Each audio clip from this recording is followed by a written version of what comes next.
Massively. The election is all about economics.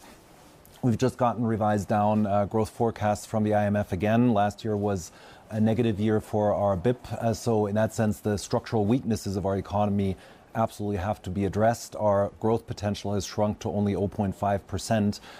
We're seeing job losses. So it's really important that we embark on a path of economic growth. And I know that you and I have not crossed swords, but we've talked a lot about the amount of capital that Germany can spend if it were to tweak or abandon the Schuldenbremse as well, the debt brake, so to speak, as well. The power that could be unleashed by the one country, well, one of the only countries in Europe that actually has a little bit more leeway on debt. Others are near 100% debt to GDP. Just update me and our viewers on your views on how the German government finances need to change.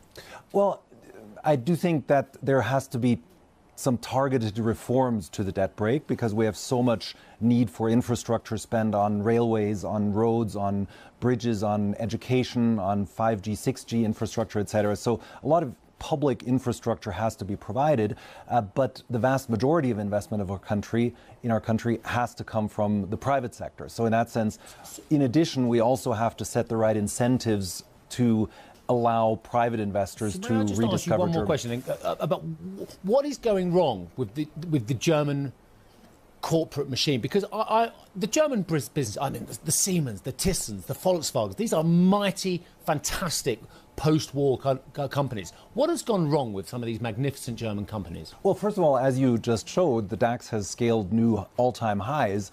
So in that sense, the global businesses of the German companies is still going very well. The problem is that they're under stress in their domestic market.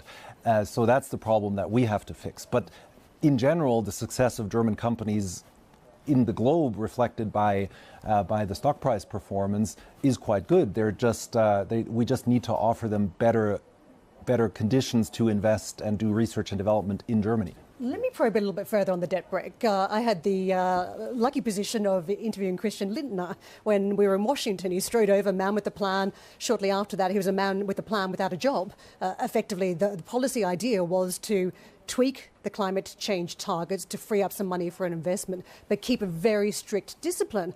I wonder if he was not wrong, because in recent weeks we've seen bond markets rattle. Germany has been immune because you've had the fiscal discipline. Is it right to keep some fiscal discipline in light of volatile markets? Well, first of all, I think it's good that we are sticking to our climate neutrality goals.